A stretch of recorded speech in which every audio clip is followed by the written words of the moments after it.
peut arriver qu'un jour que tous ne viennent pas. Et quand il sera capable De tenir l'équipe quand même. Tu introduis l'écriture, tu entends les cantiques.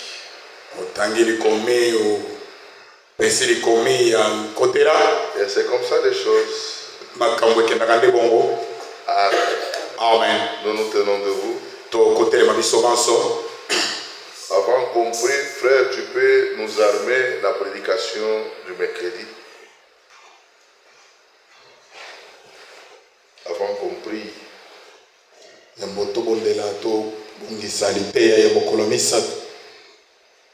Prions.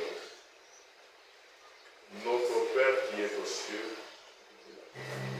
nous te sommes infiniment reconnaissants. Nous sommes très contents de se tenir dans ta présence, Seigneur, dans le souci de venir écouter ce que tu as préparé pour nous dire, ce que tu as préconisé d'avance, Seigneur, et ce que tu es en train de faire. C'est pourquoi nous nous remettons à toi, Dieu, pour que tu te révèles à travers la parole, que tu nous montres un chemin à suivre, Seigneur. C'est pourquoi nous remettons tout entre tes mains du début jusqu'à la fin. Que tu abondes notre cœur de joie pour l'audition. Que tu donnes la vie à tout un chacun de nous après l'écoute à ta parole. Bénis chaque frère, bénis chaque sœur, et bénis tous ceux qui sont en chemin qui vont se joindre à nous. Nous tous ensemble, nous voulons écouter comme tes disciples l'ont écouté. Sois loué, sois béni notre Père. Nous le prions au nom du Seigneur Jésus-Christ. Amen. Nous allons nous asseoir. Nous avions dit qu'aujourd'hui, nous allons auditionner la prédication du mercredi passé. Parce que le mercredi, nous avions écouté la prédication du dimanche passé.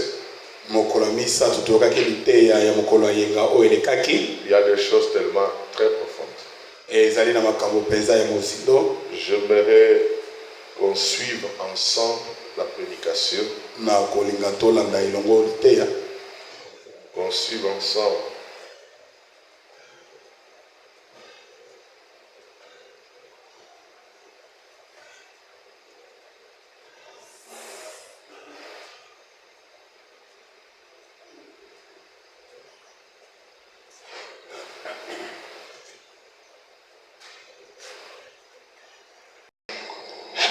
Prends place, fais ta demeure au milieu de nous.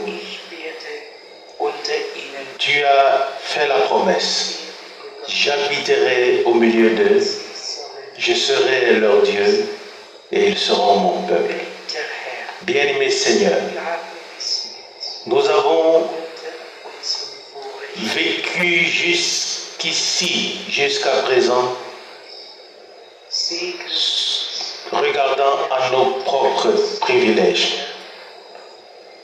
Et nous te demandons de nous aider.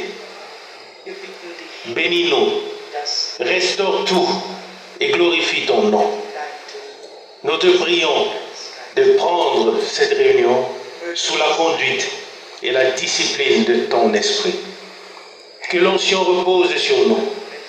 Seigneur, viens à ce qui te revient de droit. Alors nous aussi, nous viendrons où nous saurons ce qui nous revient de droit. Bien-aimé Sauveur, fais-nous grâce. Que ton sang précieux nous couvre et que ta grâce nous couronne. Bien-aimé Seigneur, tu nous as révélé ta parole. Révèle maintenant ton bras puissant. Amen. Je te le demande. Et nous tous, nous te le demandons au nom de Jésus. Amen. Amen. Nous pouvons nous asseoir. Nous sommes reconnaissants au Seigneur pour chaque occasion que nous avons de pouvoir venir devant sa face pour adorer. Et nous présenter dans sa présence, ou rentrer dans sa présence. Et il n'y a pas de rassemblement où nous ne sommes pas bénis. Chaque parole nous interpelle. Et Dieu a toujours avec quelque chose à nous dire. Et comme je l'ai déjà exprimé dans la prière, si Dieu arrive à ce qu'il y revient de droit dans sa vie, dans nos vies, pardon, alors nous aussi, nous viendrons ou nous aurons ce qui nous revient de droit. Alors, ce qu'il veut voir arrivera et se produira. Ce qu'il veut voir arriver se produira. Personnellement, je me suis couché ce matin vers 3 heures. La visite m'a retenu si longtemps et à la fin j'ai dû m'arracher avec force. Mais on peut aussi se contenter de peu de sommeil. Le plus important est que les gens puissent faire. Il s'est attelé plus sur le verset de Jérémie, chapitre 5.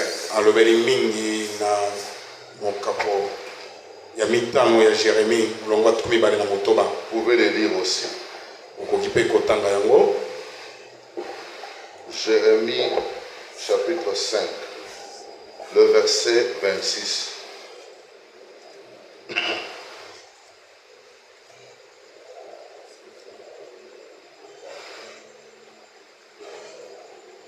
Nous lisons, car il se trouve parmi mon peuple de méchants. Ils épient comme l'oisonneur qui dresse des pièges.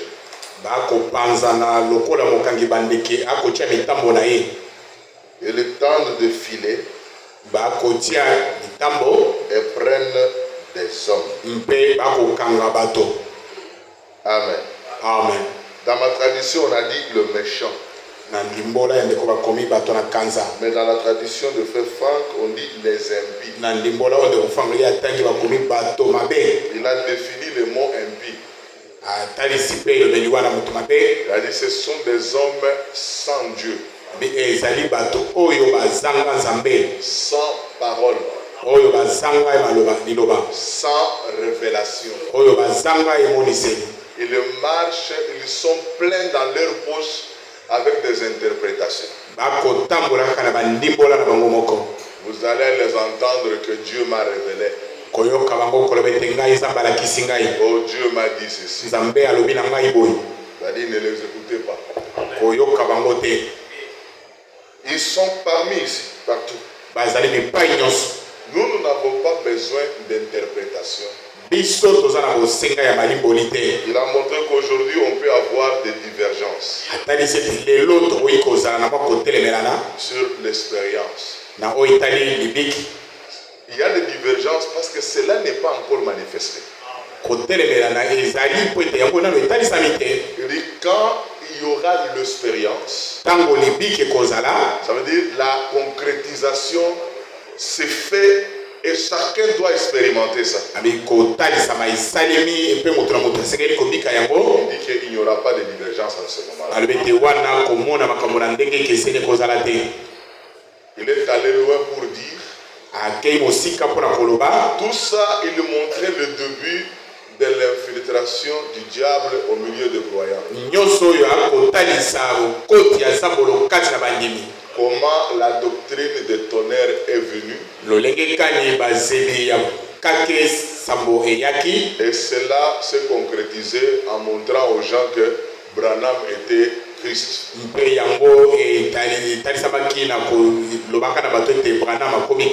Il a parlé de frère Branham qui ne voulait même pas.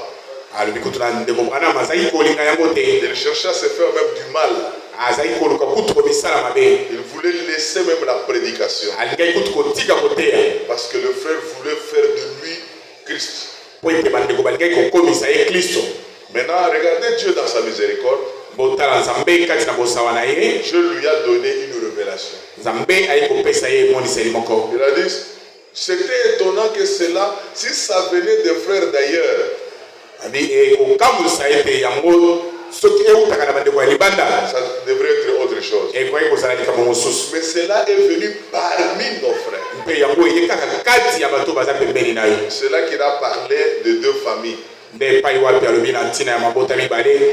avions des liens terrestres. Ça nous amène nulle part. Et nous devons plus privilégier les liens spirituels qui est les liens éternels qui nous amènent dans l'éternité. Il a dit que c'était parmi des frères. Ils ont commencé à parler de choses que j'ai vécu même avec quelqu'un qui était avec Frère Branham, qui l'a dit. Il m'a témoigné ouvertement que Branham était Christ. Mais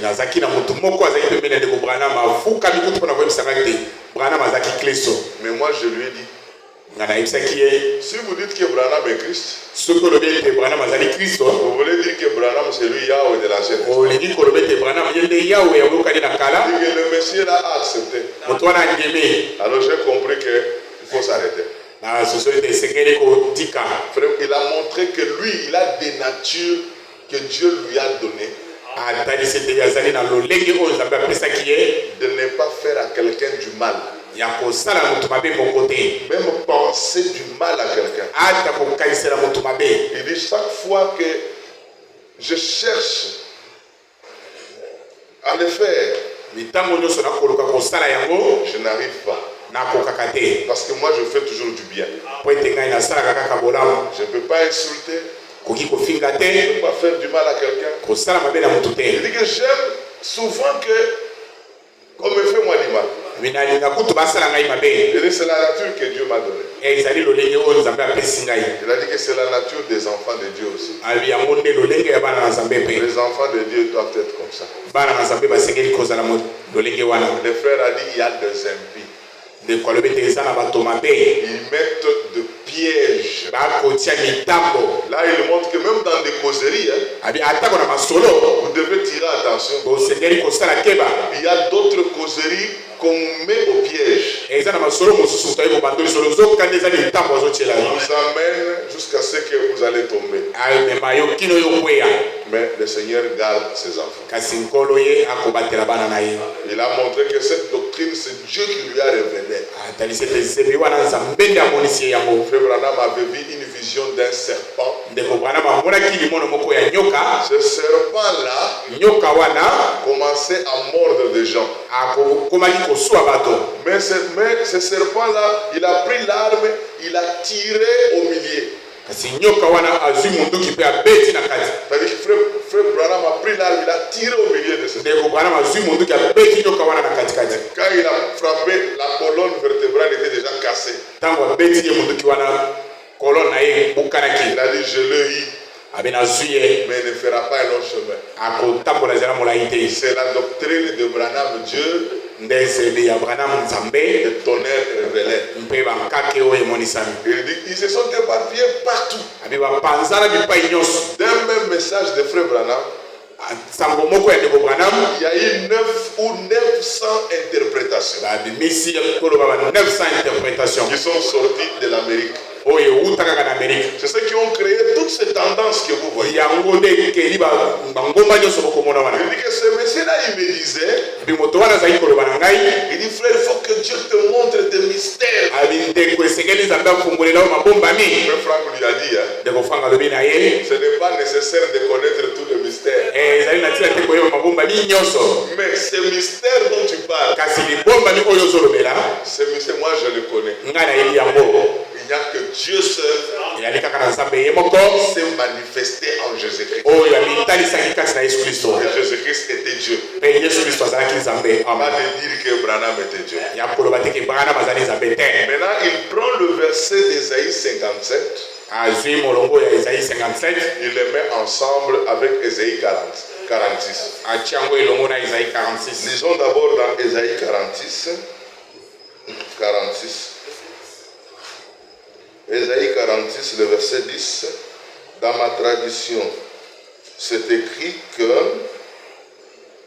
j'annonce dès le commencement ce qui doit arriver. Et longtemps d'avance ce qui n'est pas encore accompli. Et je dis, mes arrêts subsisteront. Et j'exécuterai toute ma volonté. Là, il parle de Dieu a ordonné dès le commencement. Il dit que tout ce que Dieu a ordonné, Dieu déploie toujours sa puissance pour accompagner et accomplir ce qu'il a ordonné. Il dit c'est différent de nous les hommes. Vous pouvez ordonner quelque chose mais vous ne l'accompagnez pas. Mais Dieu lui quand il ordonne, sa puissance est derrière. Qu'est-ce qu'il veut dire? Que tout ainsi dit le Seigneur. Si vous le croyez, il y a la puissance de Dieu là derrière. C'est ainsi que nous devons aimer ainsi dit le Seigneur. Amen. Amen. Il dit qu'au verset maintenant 14 de 57, regardez, verset 14, 57, Ésaïe 57.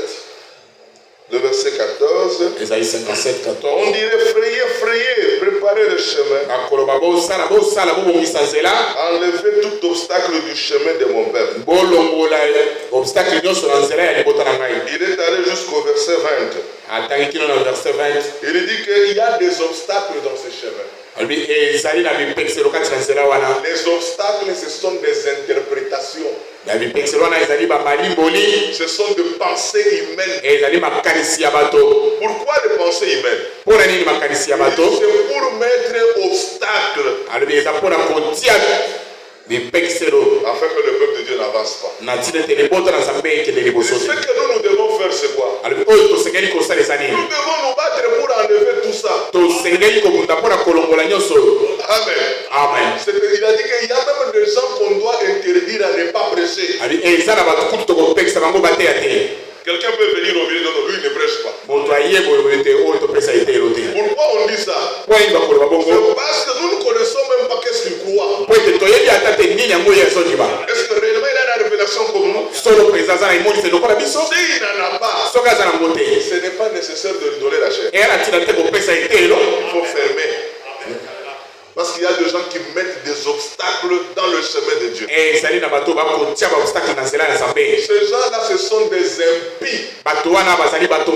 Sans Dieu, sans parole, sans révélation. Amen.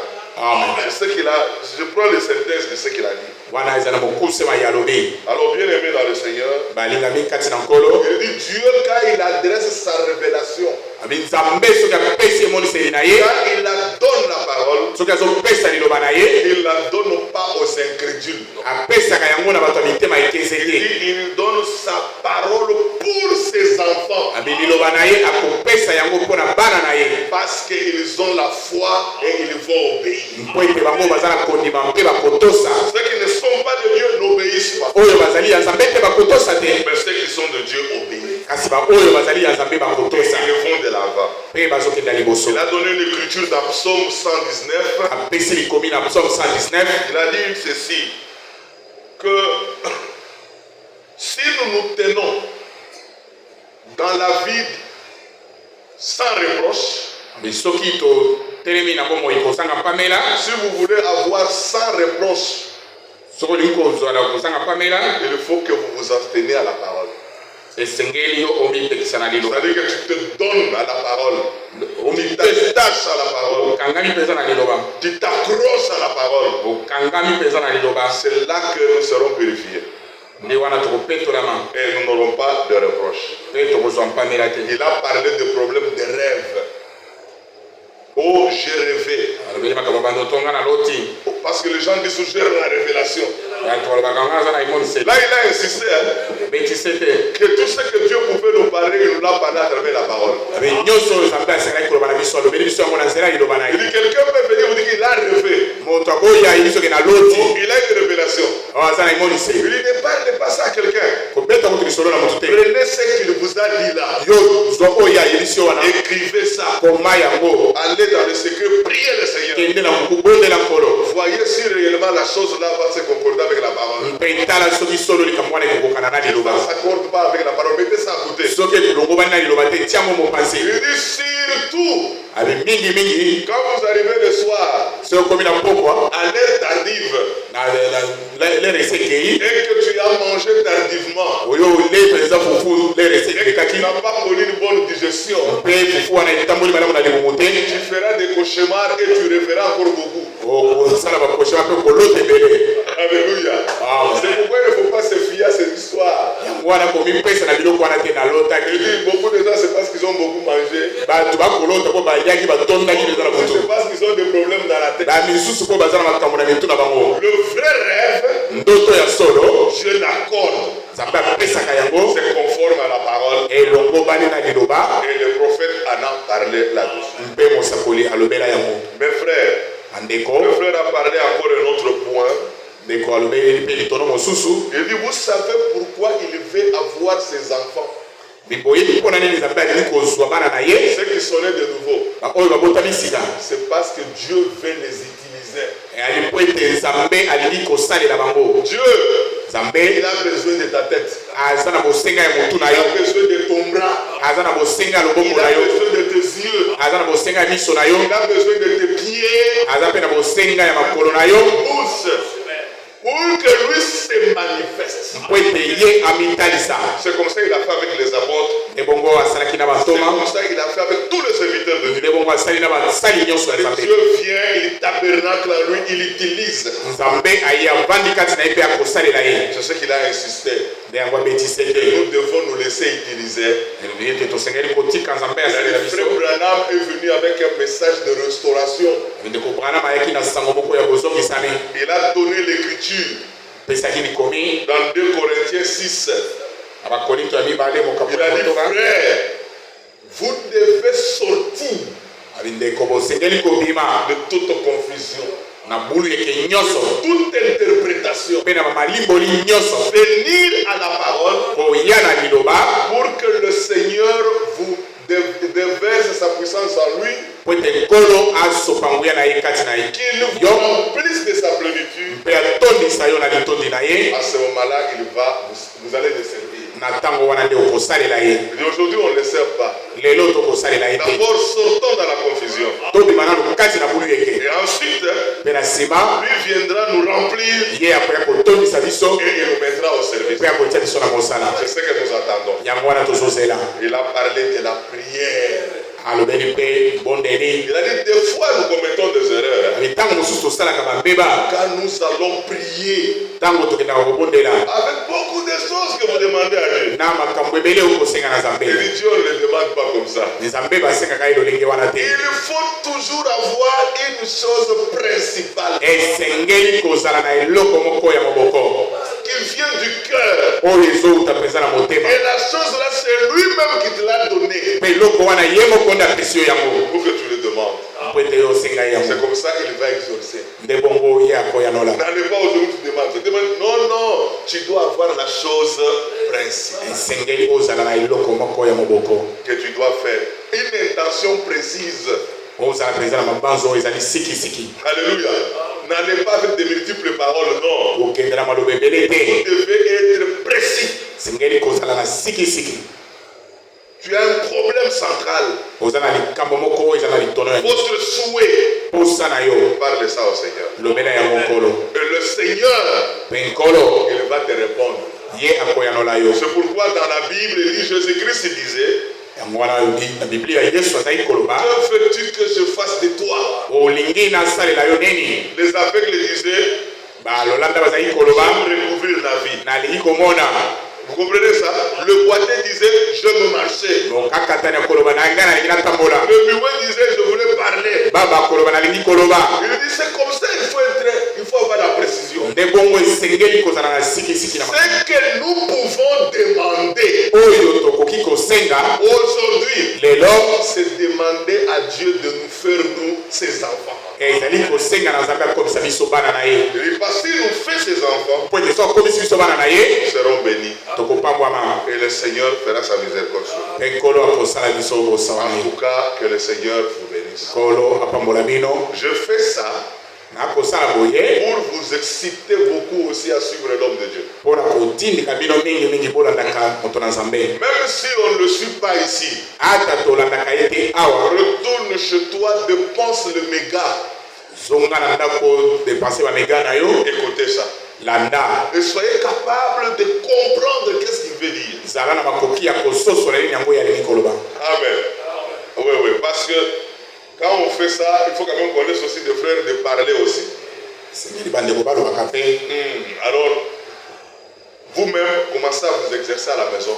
obanda komekola yango na bandako kolanda La prière du soir, ebondeli ya pokwa vous vous réunissez, osangani vous priez le Seieur obondeli nkolo et vous mettez une tranche de prédication. mpe otie mwa ndambo ya liteya Vous écoutez ensemble olandi yango elongo et ensuite vous allez dormir. nsima bolai bokikola Commencez à le faire et vous verrez ce que Dieu fera. mobanda kosala bokomona oyo En nzambe tout cas, que le Seigneur vous bénisse. nkolo apambola bino Nous allons incliner nos têtes. tokonguma mitu mpona Dieu kobondela Tout-Puissant, nous te disons merci parce que nous avions écouté la prédication du mercredi qui a été rediffusée.